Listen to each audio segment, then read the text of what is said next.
3 femmes d'expérience se réunirent à une table d'angle dans un établissement discret.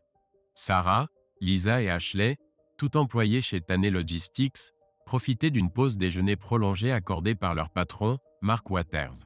Sarah, qui travaillait dans l'entreprise depuis 4 ans, venait d'être promue au poste d'assistante de direction de Mark. Lisa, amie proche de Sarah depuis leurs années universitaires, était également présente. Leurs époux, Paul et Joe, travaillaient ensemble chez Taney Logistics. Le réseau complexe de relations entre eux était remarquable. Paul et Lisa avaient été voisins et amis d'enfance, partageant un lien purement platonique malgré quelques émois passagers. Joe fit son entrée dans le tableau durant leurs années estudiantines, présenté par Lisa à Paul et à sa nouvelle colocataire, Sarah. Le quatuor devint très proche, la relation entre Paul et Lisa évoluant vers une affection fraternelle. Ashley, la troisième convive de leur déjeuner, avait précédemment occupé le poste actuel de Sarah avant d'être promue cadre junior. Elle avait joué un rôle clé dans la nomination de Sarah comme nouvelle assistante de Mark. Pendant qu'elles conversaient, 2 jeunes femmes étaient assises à proximité, séparées seulement par une fine cloison. L'une d'elles était Shannon, la nièce de Sarah, âgée de 21 ans. Se penchant en avant, Ashley parla à voix basse.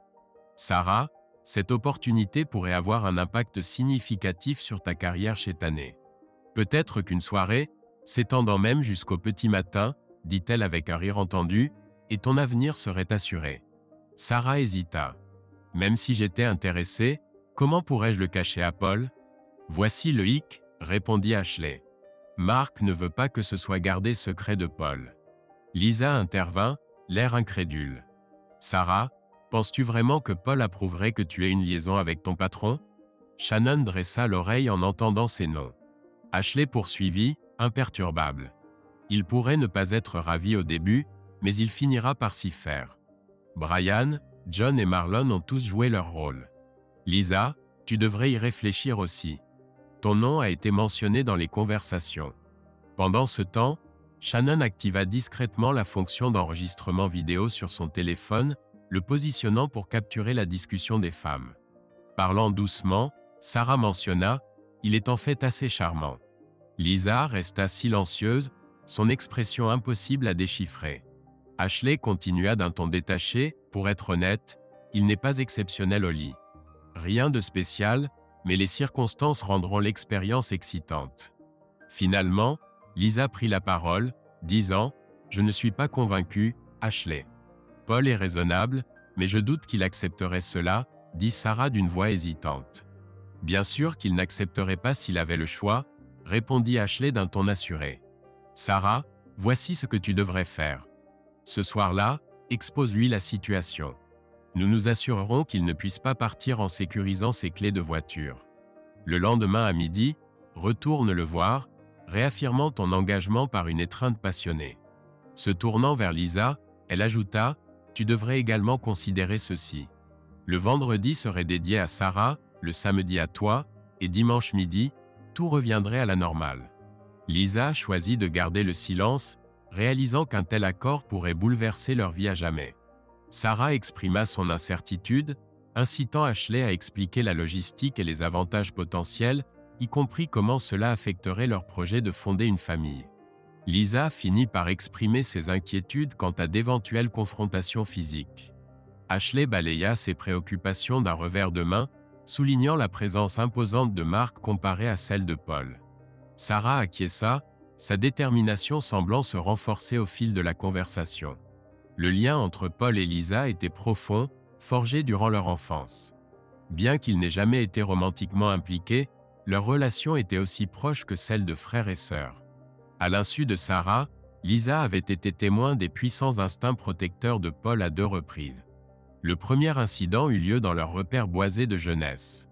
Lorsqu'un garçon osa toucher le bracelet de Lisa, Paul réagit promptement et sévèrement.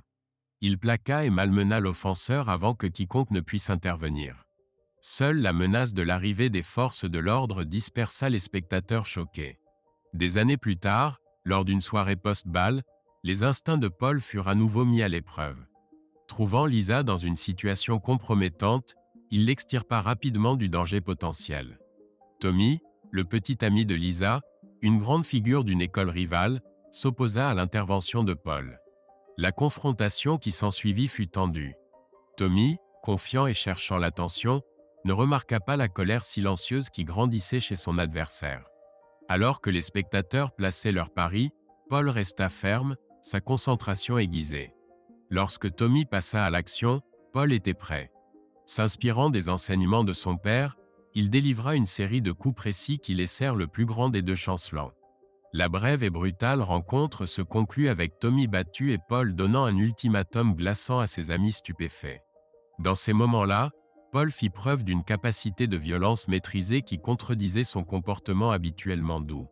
C'était une facette de lui que Sarah n'avait jamais vue, mais dont Lisa se souviendrait toujours.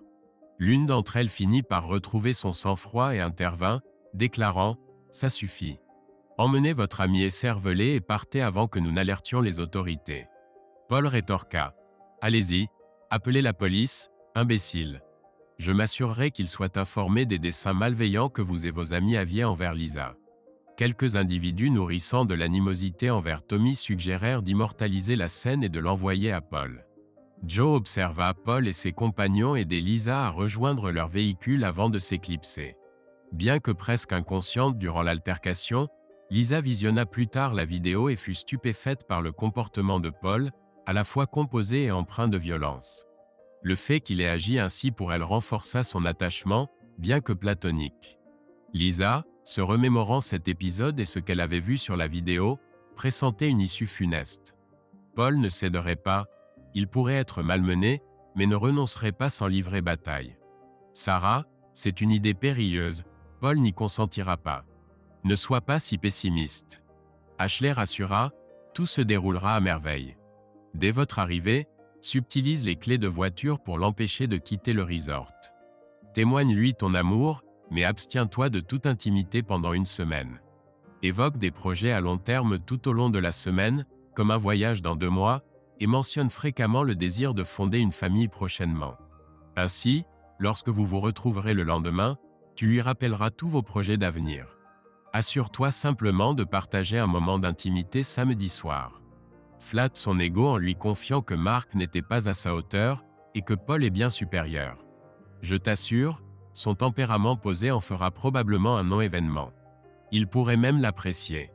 Le téléphone, qui enregistrait toute la conversation en audio et vidéo, passa inaperçu des 3 femmes près de la cloison. Shannon et son ami surprirent la conversation et furent naturellement bouleversés. Shannon entretenait une liaison secrète avec Paul depuis que sa tante l'avait présenté lors de réunions familiales. Elle avait toujours considéré sa tante Sarah comme la femme la plus chanceuse d'avoir Paul. Shannon utilisa le téléphone de son ami pour envoyer un message à Paul, lui demandant d'appeler Sarah sans tarder et de mentionner qu'il pensait à elle, sans révéler l'implication de Shannon. Plus de détails suivraient ultérieurement. Peu après, Shannon entendit sa tante Sarah répondre à l'appel, exprimant son affection et mentionnant qu'elle déjeunait avec Lisa et Ashley. « Nous sommes chez Angelo, près du centre commercial. Oui, je serai à l'heure à la maison. Bien sûr, mon chéri, je t'aime aussi. Au revoir. » C'était étrange, murmura Sarah à personne en particulier. Paul m'appelle rarement en journée, et je suis généralement au bureau à cette heure-ci. Peut-être est-ce un signe, suggéra Lisa. Lisa, je comprends que Paul et toi partagez une longue histoire, mais je suis mariée à lui depuis 6 ans, et nous sommes ensemble depuis 8 ans. Il pourrait ne pas être ravi de cette situation, j'en conviens. Cependant, je le connais, et il ne laissera pas cela affecter notre relation, ce qui nous sera grandement bénéfique au sein de l'entreprise. Lisa, ajouta Ashley, je connais Paul depuis de nombreuses années. Il admire Sarah, non seulement il approuvera cette situation, mais je crois sincèrement qu'il l'appréciera. Beaucoup d'hommes y trouvent leur compte, et je suis convaincu qu'il voudra l'intégrer de façon permanente dans leur mariage. Je ne suis pas sûr de pouvoir aller jusqu'au bout, avoua Sarah. Cela semble intriguant, et je comprends que cela nous sera bénéfique dans l'entreprise, mais je ne pourrai jamais. Il ne faut jamais dire jamais, gloussa Ashley. Puis, s'adressant à Lisa, elle mentionna qu'il s'agissait simplement d'une relation physique et que Sarah ne remplacerait pas Paul. Elle conseilla à Lisa de considérer cet aspect samedi soir. Joe exprima son désaccord, affirmant qu'il n'avait besoin que de Joe. Ashley clarifia que ce n'était pas une question de nécessité, mais de désir et d'opportunité professionnelle. Elle souligna qu'avec un salaire doublé, son mari pourrait travailler moins, ce qui bénéficierait à leur relation. Elle insista sur le fait que Mark n'était pas du genre à s'immiscer entre Sarah et Paul. Lisa réfléchit à ses prochaines actions, réalisant qu'elle devait informer Paul de la situation et s'étonnant que Sarah crût pouvoir garder cela secret. Lisa décida de feindre la réflexion pour recueillir plus d'informations, craignant que si elle tentait d'arrêter brusquement les choses, les plans se poursuivraient sans elle. Elle demanda du temps pour réfléchir, le regard fixé sur la table. Ashley et Sarah sourirent. Le travail secret d'Ashley consistait à trouver de nouvelles opportunités pour Mark dans l'entreprise à l'insu des autres. Sarah pensait qu'il serait plus facile pour Paul d'accepter la situation si Lisa était d'accord. Le serveur s'approcha des trois femmes, incitant Shannon à éteindre l'application d'enregistrement de son téléphone. « Partons », dit-elle à son amie, ne voulant pas être découverte. Elle laissa un billet de $10 sur la table et elles s'en allèrent. Paul, cadre intermédiaire chez Taney Logistics, était une figure prometteuse de l'entreprise, ayant été persuadé de rester à 2 reprises par des offres alléchantes. Son emploi et ses collègues lui procuraient une grande satisfaction, facilitant ainsi sa rétention au sein de l'entreprise. Parmi ses subordonnés se trouvait Joe Caxia, dont l'épouse Lisa avait grandi aux côtés de Paul. Lorsque Lisa présenta Paul à Joe durant leurs années universitaires, une affinité immédiate naquit entre eux, donnant lieu à une amitié profonde. Joe traitait Lisa avec une délicatesse remarquable, ce que Paul appréciait grandement, voyant le bonheur qu'il apportait à son ami. Alors que Paul commençait à fréquenter la colocataire de Lisa, le quatuor devint pratiquement inséparable. 2 ans après l'entrée de Paul chez Taney, Joe et Lisa revinrent s'installer en ville et obtinrent tous deux un poste au sein de l'entreprise. Joe fut témoin d'une altercation entre Paul et Tommy, le compagnon de Lisa, et ne manquait pas de taquiner Paul à propos de la fameuse remarque sur « la pire nuit de ta vie ». Bien que Joe n'eût pas une grande estime pour Sarah, il se réjouissait de voir Paul heureux à ses côtés. Sans nourrir de réelle animosité envers elle, il la percevait néanmoins comme quelque peu égocentrique et matérialiste. Paul comblait Sarah d'attention, mais elle semblait de plus en plus exploiter cette bienveillance et la considérer comme un dû. Joe comprenait l'inclination de Paul à la traiter avec égard, lui-même agissant de la sorte envers Lisa. Contrairement à cette dernière, Sarah paraissait tenir pour acquis les gestes de Paul. Joe n'en discuta jamais avec Paul, mais il en parlait avec Lisa. Ils conclurent finalement que les arrangements entre Paul et Sarah ne regardaient qu'eux. Bien que Paul fût à un pas de la direction, Joe se trouvait juste en dessous de lui dans la hiérarchie. Il était évident qu'à l'ascension de Paul, Joe prendrait sa place. Joe pénétra dans le bureau de Paul alors que celui-ci achevait une conversation avec Sarah. « Salut Joe, quoi de neuf ?» demanda Paul. « Rien de spécial, où en est notre projet ?» répondit Joe. « Ça avance, répliqua Paul. Puis, d'un air distrait, il ajouta « C'était étrange. » Que s'est-il passé ? S'enquit Joe. Oh, je viens de recevoir un message de ma nièce, Shannon, me demandant d'appeler ma femme. Elle a écrit d'un numéro inconnu et m'a demandé de contacter Sarah pour lui dire que je pensais à elle.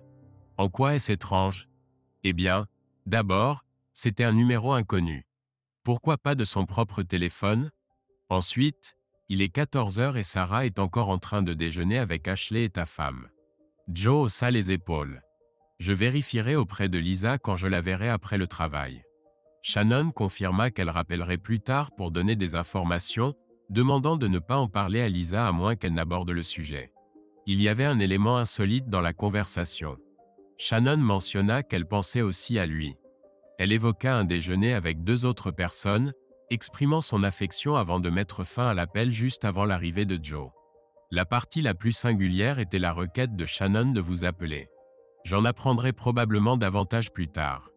À 17 heures, Paul quitta le bureau après avoir rassemblé ses effets. Sarah et lui ne faisaient pas le trajet ensemble en raison de leurs horaires décalés d'1 heure, et aucun ne souhaitait attendre ce laps de temps supplémentaire au bureau. Alors que Paul s'installait dans sa voiture, un coup sonore retentit à sa vitre. Paul tressaillit légèrement, puis démarra le véhicule avec un sourire espiègle et abaissa la vitre. « Shannon, cherchez-vous à me faire sursauter ? » « Pardonnez-moi, gloussa-t-elle. Ma voiture est garée sur le parking de Wawa près de chez vous. Pourriez-vous m'y déposer afin que nous puissions converser en chemin? Bien. Quelle est la raison de tout ce mystère? Paul, vous aurez peine à croire ce que je vais vous révéler. Au cas où vous douteriez de mes propos, j'en ai consigné une partie par écrit. Paul quitta le parking et Shannon commença à narrer son récit. Une fois que Paul eut saisi le message de Shannon, il se dirigea vers le parking de Walmart. Écoutez, je peux informer Sarah que je serai en retard au travail. Nous devons aborder ceci sans délai. Laissez-moi m'assurer d'avoir bien compris. Vous affirmez donc que Sarah a l'intention de m'emmener à une retraite d'entreprise dans quelques semaines, et durant notre séjour, elle projette de passer la première nuit dans la chambre de Mark. C'est exactement ce que je vous dis, Paul. Ashley la persuade de le faire. Elle tente également de convaincre Lisa de passer la nuit de samedi avec Mark. Elle pense que si Joe voit votre approbation, il imitera vos actions. Plaisantez-vous? Êtes-vous sérieuse? Il est inconcevable que Sarah fasse une telle chose. J'ai enregistré une partie de leur discussion. Je présume que Sarah ignore ma présence. Ne vous inquiétez pas. Je suis certain qu'elle m'aurait déjà contacté pour clarifier la situation. Ce doit être une forme de plaisanterie. Qui pense-t-il duper? Puisque vous n'étiez pas au courant, ce n'est pas une plaisanterie à votre égard. Peut-être est-ce une farce destinée à Lisa. Je vous en prie, écoutez l'enregistrement. Après l'écoute, Paul demanda « Shannon, pourriez-vous me l'envoyer ?» « Bien sûr, » répondit-elle. Quelques instants plus tard, le téléphone de Paul émit un bip signalant un nouveau message. « Je dois m'entretenir avec Joe.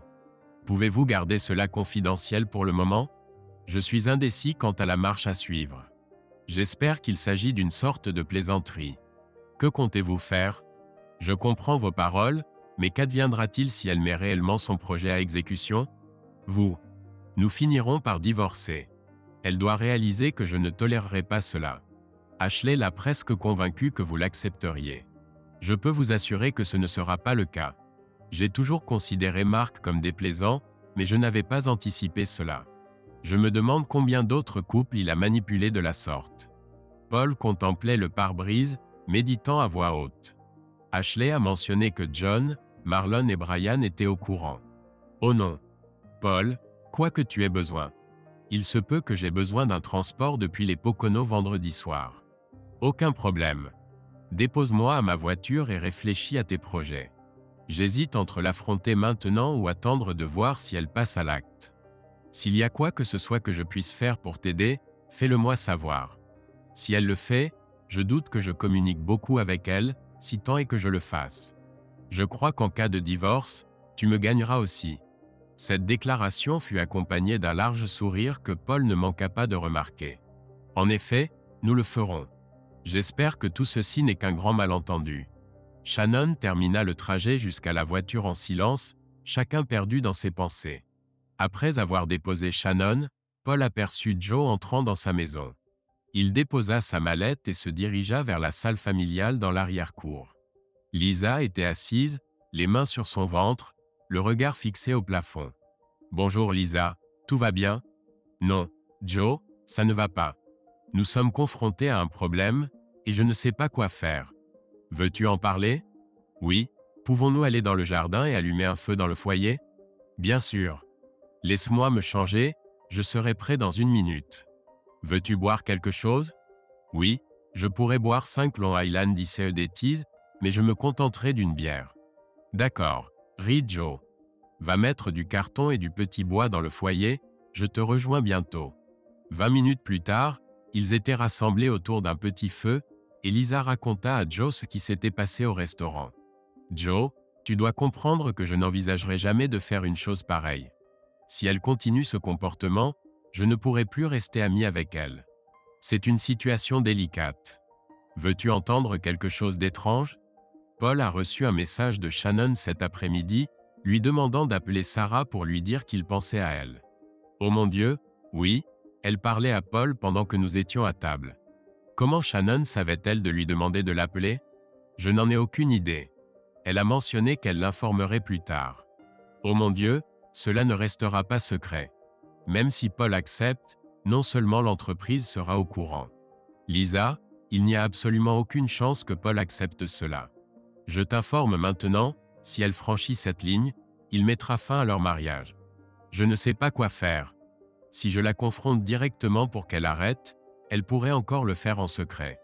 La raison pour laquelle je me suis abstenu d'en discuter avec elle était que je croyais qu'en manifestant de l'intérêt, ils m'impliqueraient et m'informeraient de leurs intentions. J'estime que si je ne peux l'en empêcher, je peux au moins prévenir Paul et lui éviter d'être pris au dépourvu et humilié. J'admire vos actions, Lisa. Vous êtes une amie très dévouée pour Paul. Il est comme un frère pour moi, ma chère. En y réfléchissant aujourd'hui, il revêt plus d'importance à mes yeux que Sarah. J'ai confiance que tout se résoudra afin que vous n'ayez pas à faire de choix. Ce n'est pas une question de choix, ma chère. Si elle poursuit dans cette voie, je ne pourrai tout simplement plus être son ami, même s'ils restent ensemble. Eh bien, j'ai le pressentiment que Paul est déjà au courant de cela. Je vais l'appeler sous peu pour connaître ses pensées. En attendant, poursuivez vos actions actuelles et maintenez l'apparence d'intérêt afin qu'il continue à vous tenir informé. Je vous aime, Joe. Je comprends, ma chère. Je vous aime également.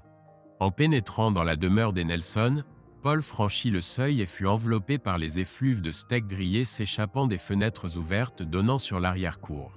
Sarah réchauffait des légumes en conserve sur la cuisinière lorsqu'il entra dans la cuisine. L'entendant arriver, elle se retourna avec un large sourire et l'accueillit en disant « Eh, mon chéri, il y a des steaks qui cuisent sur le grill. Le dîner sera prêt dans 10 minutes. » Paul dut faire un effort conscient pour ne pas se précipiter sur le repas. Il prit une profonde inspiration et expira. « Tiens donc, des steaks sur le grill. Est-ce de la bière dans un verre givré ?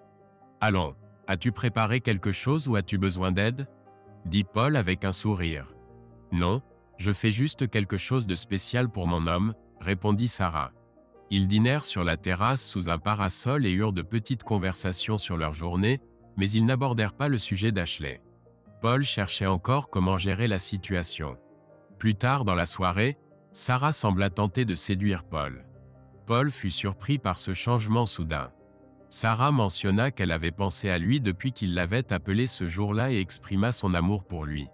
Paul lui demanda à quel point elle l'aimait, ce à quoi elle répondit qu'elle ferait n'importe quoi pour lui. Paul exprima son amour pour Sarah et mentionna qu'il ferait presque n'importe quoi pour elle. Il espérait qu'elle remarquerait le mot « presque » et réagirait, mais elle se blottit simplement contre lui et s'endormit.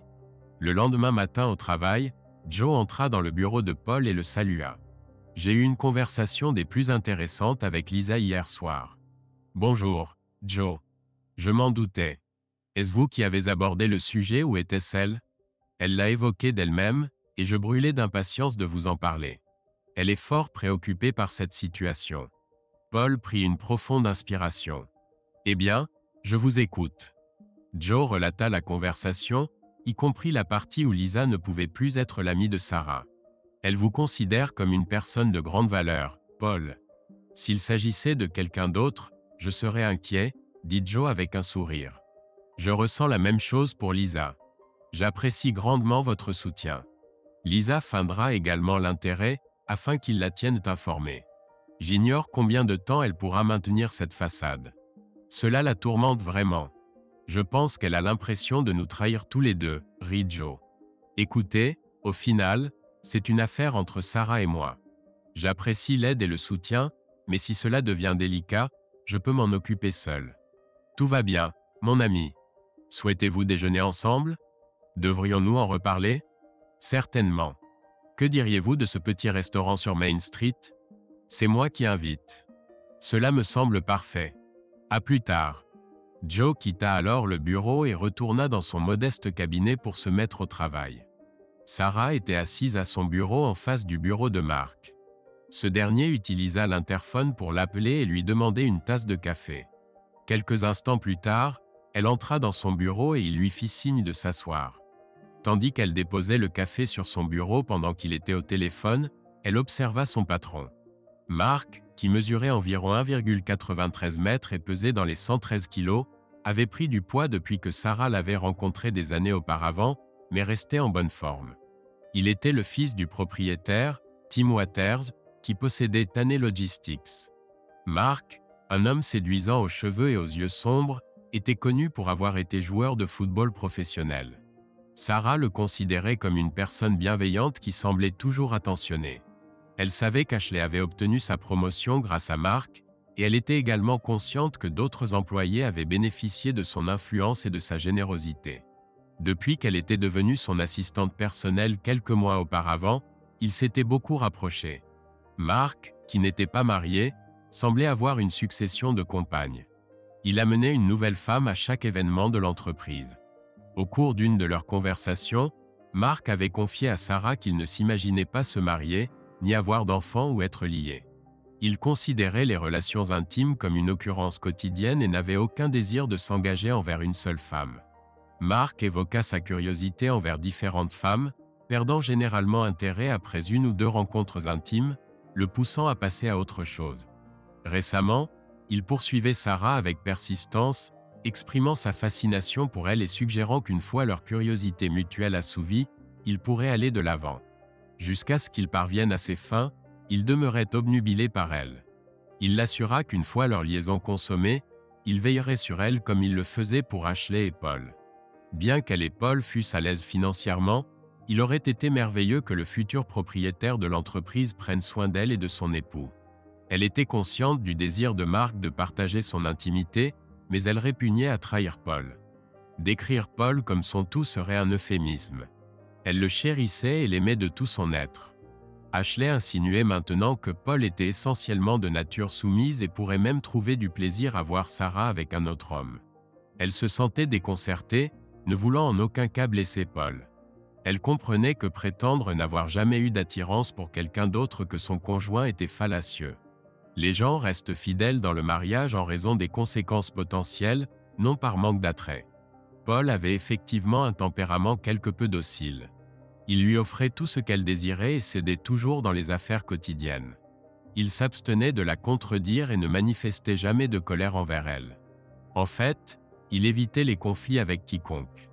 Son père, qui était policier, traitait la mère de Paul de la même manière que Paul la traitait. Parfois, elle se demandait si le père de Paul avait été témoin des bas entre sa mère et un autre homme. Depuis qu'Ashley l'avait informé des intentions de Mark pour la retraite de l'entreprise, elle se sentait anxieuse. Bien qu'elle éprouvât une certaine attirance pour Mark, elle n'avait aucunement l'intention de blesser Paul. Ashley avait-elle raison de suggérer que cela pourrait bénéficier à leur mariage à long terme? Malgré le bouleversement initial de Paul, cela pourrait-il finalement leur être profitable? Sarah, concentrez-vous. Sarah semblait très préoccupée. Veuillez m'excuser. Ne vous inquiétez pas. Comment se présente notre emploi du temps aujourd'hui? Il semble excellent, monsieur le proviseur Sowarders. Vous avez un déjeuner d'affaires avec monsieur Donald Haussmann à 11h30 et une réunion avec monsieur Lightman à 14h30.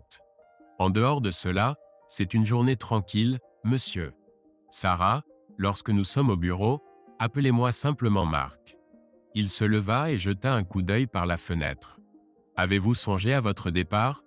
L'échéance approche à grands pas. Ashley m'a confié votre entretien d'hier. En effet, je crains de ne pouvoir m'y résoudre. Vous en êtes parfaitement capable. Je ne veux point vous brusquer, mais soyez assuré que tout se déroulera à merveille.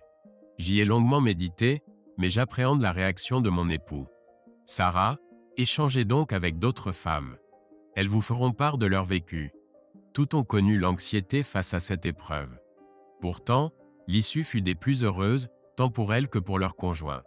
Elles redoutaient la désapprobation, qui ne vint jamais. Leurs partenaires y ont trouvé du plaisir, de l'excitation même, et leur vie intime s'en est trouvée sublimée. Mark, incertain de la véracité de ses propos, n'en fut guère troublé. Il s'approcha de Sarah et entreprit de lui masser délicatement les épaules. Sarah, considérait ceci comme une expérience unique. D'autres couples ont souhaité réitérer l'aventure, mais j'ai décliné. Mon dessein n'est point de briser des unions ou de les mettre en péril. Je ne prétends nullement me substituer à un époux, mais plutôt d'enrichir votre intimité et de renforcer nos liens professionnels. Cette situation s'apparente aux retraites annuelles que mon père et moi organisons depuis des années. Je perçois entre nous une attirance mutuelle qu'il convient de reconnaître. Pendant ce temps, votre époux pourra explorer ses propres désirs. J'ignore si Mark nourrit de tels fantasmes. Sarah, songez au tempérament de Paul. Il est réservé, fuit les conflits, se plie aux ordres et s'oppose rarement. Au pire, il exprimera son déplaisir, et nous nous abstiendrons de recommencer. Nous convenons tous deux que cela ne se reproduira point. S'il y trouve son compte, peut-être devrez-vous impliquer une tierce personne. Sarah, Paul aspire à une figure dominante. Quand l'avez-vous vu vous tenir tête pour la dernière fois? Ashley a éclairé Mark sur la dynamique entre vous et Paul, soulignant que Paul s'en remet à vos décisions. Il s'interrogeait sur l'impact sur votre relation, mais demeurait indifférent. Il présumait que Paul approuverait, tout comme le mari d'Ashley, Brian, ainsi que Marlon et John. Il anticipait l'expression surprise de Paul lorsqu'il escorterait son épouse vers la chambre principale. « Je ne cherche qu'à vous aider, Sarah. Cela ravivera la flamme entre vous et permettra à Paul d'en faire autant. Paul a besoin qu'on prenne les rênes. En tant qu'épouse, il vous incombe de répondre à ses besoins. Cela ne fait pas de lui un être vil, simplement un homme aux exigences singulières, expliqua-t-il. » Sarah soupira et demanda un moment de réflexion. Elle devait retourner au travail pour éviter une accumulation de tâches sur son bureau. « Ne t'inquiète pas, ma chère. Tu déjeunes encore avec Ashley et Lisa? Vous passez beaucoup de temps ensemble, ce qui est formidable. Ashley est ma fidèle alliée, et ses recommandations pèsent lourd dans les décisions de promotion, fit-il remarquer. C'est grâce à elle que tu as obtenu ton poste actuel. Oui, je lui en suis reconnaissante pour cela. D'accord. Mark, je dois vraiment retourner travailler. Sur ces mots, Sarah se leva et se dirigea vers la porte. Mark s'avança et posa ses mains sur son visage. Sarah, tout ira bien, tu verras. Il déposa alors un doux baiser sur son front, puis contourna son bureau pour s'asseoir dans son fauteuil. Sarah resta immobile pendant quelques secondes, prit une profonde inspiration, puis quitta le bureau sans se retourner.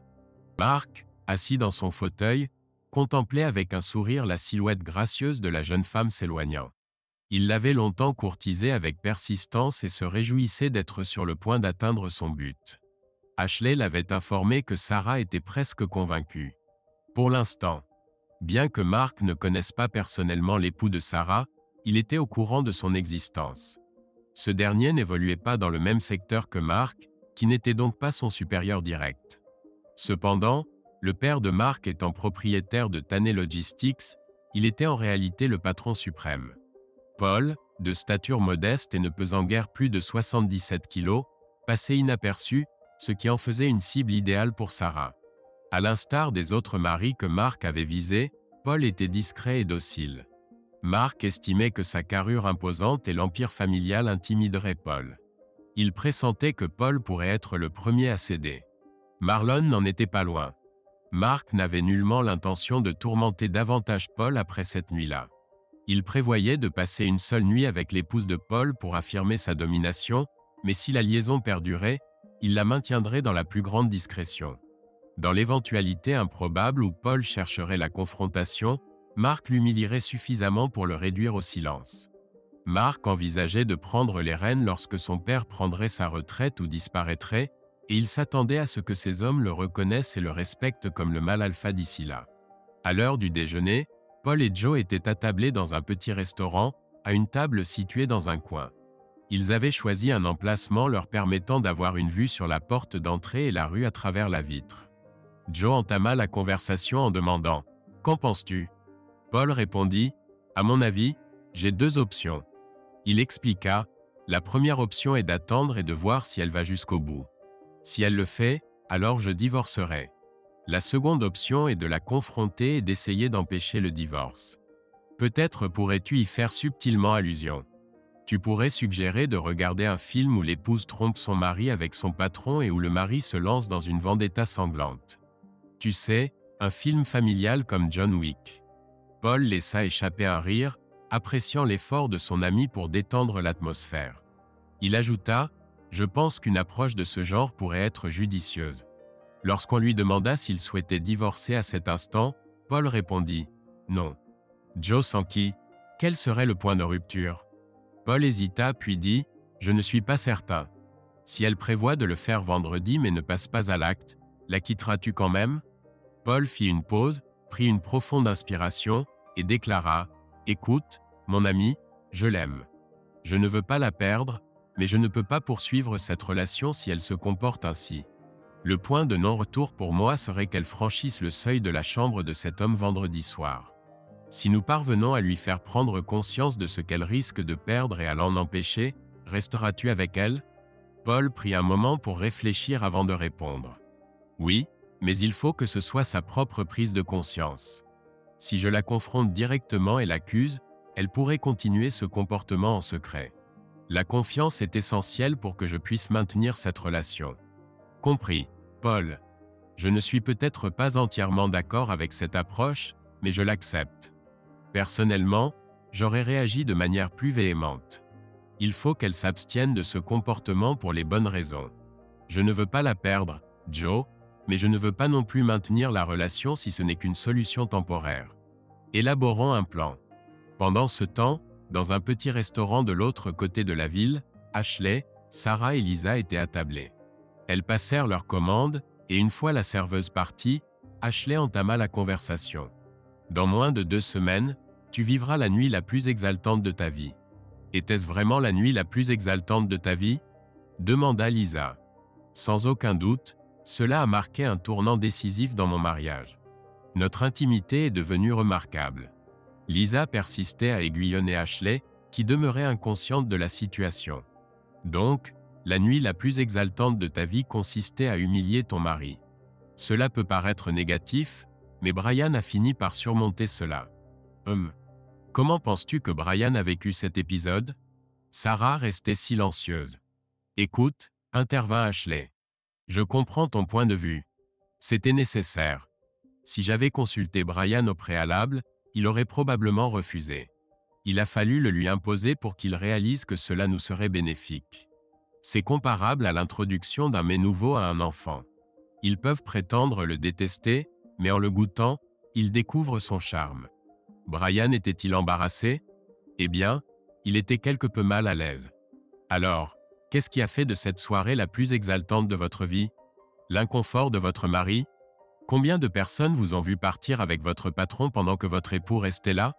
Toutes les nuits les plus mémorables de ma vie ont tourné autour du bonheur de mon mari. Vous savez, le mariage, notre première union charnelle, dit Ashley. Je comprends ce que vous voulez dire. Peut-être ai-je mal choisi mes mots. Je voulais simplement dire, Lisa regarda Sarah, et Sarah lui rendit son regard. Mesdemoiselles, je vous en prie, cessez. Je me rends aux toilettes. Je reviens dans un instant. Sarah se leva promptement et s'éloigna de la table, laissant les 2 autres. Je saisissais parfaitement votre pensée, Ashley. Laissez-moi vous dire une chose. Je connais Paul depuis son enfance. Je sais qu'il n'irait pas jusqu'au bout. S'il souffre à cause de cela, vous ne pourrez pas me dissimuler. Oh, vous ne vous souciez pas de Sarah, seulement de Paul. Vous nourrissez des sentiments pour Paul, n'est-ce pas? Sarah est-elle au courant? Oui, j'éprouve des sentiments pour Paul. Et oui, Sarah le sait, dit Lisa. Ce n'est pas la première fois que cela se produit. Je sais ce que je fais. Je connais le genre de Paul. Je ne veux pas ruiner leur mariage. Ce sera bénéfique pour eux deux. Faites-moi confiance. Je vais aller voir comment va Sarah, dit Lisa d'un ton posé.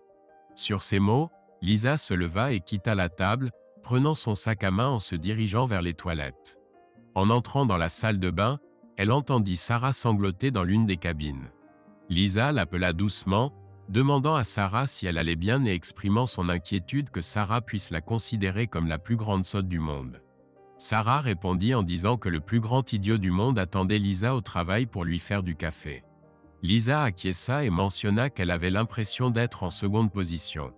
Sarah fit alors remarquer que la seconde place les attendait à table. Sarah exprima son dilemme de ne pas vouloir blesser Paul, mais sachant qu'il serait embarrassé s'il partait en retraite. Elle partagea son observation que Marc a tendance à choisir des épouses dont les maris ne peuvent pas lui tenir tête, insinuant que Paul pourrait ne pas être capable de s'opposer à Marc. Lisa défendit Paul, disant que bien qu'il ne soit pas un combattant, elle l'aime profondément. Sarah évoqua avoir vu Paul dans 2 altercations et croyait qu'il n'était pas aussi faible que Lisa le pensait. Lisa clarifia qu'elle ne le voyait pas comme faible, mais plutôt comme quelqu'un peu enclin au conflit, un trait que Marc avait commenté. « Je me soucie peu de l'opinion de Marc, et tu devrais faire de même. » Les 2 fois où j'ai été témoin des affrontements de Paul, c'était pour moi. Ainsi, il se battra pour toi, mais pas pour moi. Je n'ai pas dit cela. Souhaites-tu qu'il s'engage dans des rixes de taverne pour prouver son amour? Non, répondit Sarah doucement. Que s'est-il passé? Le premier incident eut lieu au collège. Un camarade me harcelait et Paul intervint en le frappant. Il tient à toi, Lisa. Je tiens aussi à lui, tout comme je tiens à toi et à Joe. Et le second incident? C'était au lycée. J'étais en couple et nous étions à une soirée. Mon petit ami de l'époque avait drogué mon verre et comptait me partager avec ses amis. Paul m'a secouru et l'a confronté. Ciel, personne n'aurait pu intervenir avant que Paul ne soit blessé? Eh bien, je ne l'ai pas vu directement. J'ai regardé la vidéo plus tard. Paul a rapidement maîtrisé cet individu. L'altercation a duré environ 5 minutes, laissant l'autre sévèrement malmené. Était-ce ton petit ami? Oui, il s'appelait Tommy. Était-il aussi petit que Paul? Non, il était nettement plus grand que Paul, bien que pas aussi imposant que Marc. Que devrais-je faire? En temps normal, je te conseillerais d'oublier et de garder le silence, mais ce n'est plus une option. Ô Seigneur, Paul est-il déjà au courant? Je n'en suis pas certaine, mais je soupçonne fortement qu'Ashley et la personne en question ne sont pas les seuls à être informés. Que dois-je faire? Peut-être que Paul n'est pas au courant, et je peux ignorer la situation. Cela semblait plus une interrogation. Écoute, Sarah, veux-tu mon meilleur conseil? Rentre ce soir et informe Paul de la situation. Implore son pardon et démontre-lui ton amour autant que possible. Demande-lui ce qu'il souhaite. Certainement. Je sais que d'autres sont au courant de la situation. Bon sang, Sarah, Marlon, John, Brian et leurs conjoints respectifs sont au moins au fait de ce qui se passe. Que dois-je faire maintenant? Bien, c'est encore dans une semaine. Retournons à table, déjeunons, et comme d'habitude, abstenons-nous de prendre des engagements. Ensuite, nous pourrons en discuter davantage. Merci, Lisa. Je suis vraiment reconnaissante. Je ne peux imaginer ce que je ferais si je perdais Paul. Allez, rafraîchissons notre maquillage et allons déjeuner. Merci, Lisa. Je t'en prie, ne me déçois pas. À 14h30, Paul reçut un appel de son supérieur lui demandant de passer à son bureau un instant. Tout va bien, patron? Oui, tout est en ordre. Très bien, j'arrive dans une minute. Paul gravit les marches au bout du couloir. Il évitait les ascenseurs pour rester actif. Ironiquement, le bureau de son patron, auquel Paul aspirait pour l'avenir, se trouvait juste au-dessus du sien. La porte étant ouverte, Paul entra. « Bonjour, Marlon. Que se passe-t-il? » ?»« Bonjour, Paul. Mark Waters vient de passer et il voulait savoir si vous participiez toujours à la retraite la semaine prochaine. » »« Tiens donc, c'est intéressant. Pourquoi Mark se soucie-t-il de ma présence? » ?»« Eh bien, votre épouse travaille pour lui et il vous apprécie. Il espère vraiment que vous serez là. Marlon, insinuez-vous que je n'ai pas le choix? Eh bien, il y aura de nombreuses personnes importantes, y compris certains de nos clients. Votre présence pourrait grandement bénéficier à votre carrière. De plus, la majorité des invités séjourneront dans les chalets, tandis qu'un groupe spécifique logera dans le bâtiment principal. Marlon, ces retraites ont-elles été bénéfiques pour votre carrière? Marlon hésita, puis baissa les yeux vers son bureau. Oui. Qui d'autre résidera dans le bâtiment principal avec nous? Brian et Ashley, John et son épouse Megan, et Joe et Lisa. Pourquoi Joe et Lisa? Je pense que si la retraite se passe bien, vous pourriez progresser dans l'entreprise. Je crois que Mark veut cerner le caractère de Joe. J'envisage toujours d'y aller, mais je suis incertain concernant Sarah. Paul taquina Marlon au sujet de Sarah. Il remarqua que les 3 hommes mentionnés dans le message de Shannon étaient également évoqués par Marlon. Pourquoi Sarah ne peut-elle pas venir? Je n'en suis pas certain. Je crois l'avoir entendu parler d'autres engagements. Pourquoi est-il crucial qu'elle participe? Après tout, ce n'est qu'une secrétaire, n'est-ce pas? C'est une retraite familiale. Il est essentiel que tout le monde soit présent. Chacun interagit et apprend à connaître les familles des autres. Et puis, elle pourrait avoir une chance d'obtenir une promotion. Si je ne vous connaissais pas mieux, Marlon, je penserais que vous la vouliez là-bas plus que moi, plaisanta Paul. Non, non, répondit rapidement Marlon. Je vous veux tous les deux présents. Ce sera bon pour le moral. Dites, Marlon, Ashley Siemeski n'était-elle pas l'assistante personnelle de Mark avant que Sarah ne prenne le relais? Oui. Que fait son mari? Il travaille au service informatique. Je vois. Simple curiosité. Chaque fois que Paul croisait le regard de Marlon, ce dernier baissait les yeux vers son bureau. Marlon, que penses-tu de Mark? Demanda Paul. Que veux-tu dire? Eh bien, il travaille au service administratif. Nous sommes au département de recherche et développement. Pourquoi est-il venu te voir, toi, mon supérieur, pour s'assurer que je participe à cette retraite insipide? Pourquoi ne pas s'adresser à Sarah, qui travaille pour lui et se trouve à quelques pas de son bureau? Pourquoi cette pression sur moi pour y aller? Je l'ignore. Mark est un homme de bien. Il tient ses promesses. Ravi de l'entendre. Quelles promesses pourrait-il bien nous faire? Eh bien, son père est propriétaire de l'entreprise et je présume que Mark prendra les rênes un jour. Une fois aux commandes, il saura prendre soin de nous efficacement. Et s'il ne dirigeait pas l'entreprise? Le teint de Marlon s'estompa légèrement. Pourquoi ne le désirerait-il pas? Il le fera assurément. Qui ne voudrait pas diriger cette entreprise?